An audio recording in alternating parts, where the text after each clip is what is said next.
اس معصوم پیدا ہوئے بچے کے پاس صرف 10 منٹ ہیں کہ یہ اپنی ماں کا پیار لے سکتا ہے، اور 10 منٹ کے بعد یہ ماں ہمیشہ ہمیشہ کے لیے اس بچے کو الوداع کہہ کر اس دنیا سے چلی جائے گی۔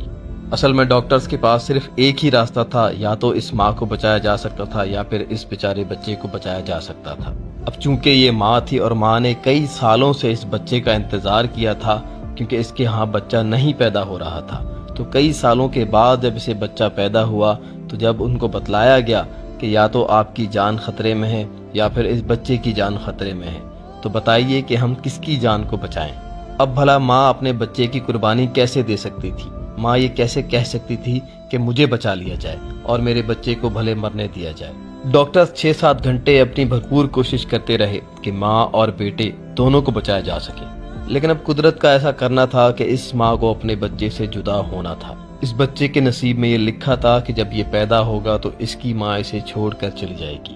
لہذا جب ماں کو پتہ چلا کہ میرے اس بچے کی جان خطرے میں ہے، تو اس ماں نے قربانی دی اپنی زندگی کی، اور ڈاکٹر سے التجا کی، ان کی منت سماجت کی کہ مجھے چھوڑیں، میرے اس بچے کو ضرور بچائیں،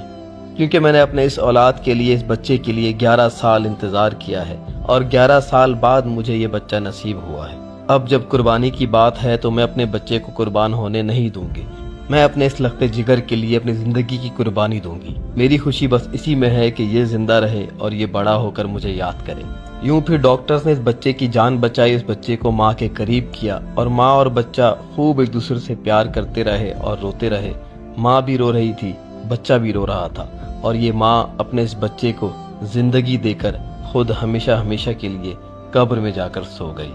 اب یہ لمحات ایسے تھے کہ ڈاکٹرز کے سینے پگھل گئے، ان کے سینے پھٹنے کو آ رہے تھے، وہ پھوٹ پھوٹ کر رونے لگ گئے، اور انسانیت کے سب سے خوبصورت رشتے جو کہ ماں اور بچے کا رشتہ ہے، اس ماں کو سلام کرنے لگے اور کہنے لگے کہ دنیا میں یہی ایک رشتہ ہے، یعنی ماں ہی وہ ہستی ہے جو اپنی اولاد کے لیے زندگی کی بھی قربانی دے سکتی ہے۔ جی ہاں، ماں باپ ہی وہ ہستی ہیں جو اپنی اولاد کے لیے سب کچھ قربان کر دیتے ہیں، حتیٰ کہ اپنی زندگی بھی قربان کر دیتے ہیں۔ اگر وہ جیتے بھی ہیں تو اولاد کے لیے، اگر وہ مرتے بھی ہیں تو اولاد کے لیے۔ دوستو، یہ واقعہ سننے کے بعد اپنی ماں کو کبھی دکھ مت دینا، اور دعا کرنا کہ ہر ایک کی والدہ کو، ہر ایک کی ماں کو اللہ تعالیٰ جنت میں جگہ دے، آمین۔ ماں باپ سے بڑھ کر کوئی خوبصورت رشتہ اس دنیا کا ہے ہی نہیں۔ اگر آپ کے ماں باپ اس دنیا سے جا چکے ہیں تو روزانہ کی بنیاد پر ان کے لیے خوب دعائیں کیجیے، اور اگر زندہ ہے تو ان کی قدر کیجیے، ان کی خدمت کیجیے، ان کے پیر پکڑیے، ان سے معافی مانگیے، اور ان کو ہر طرح سے راضی کیجیے۔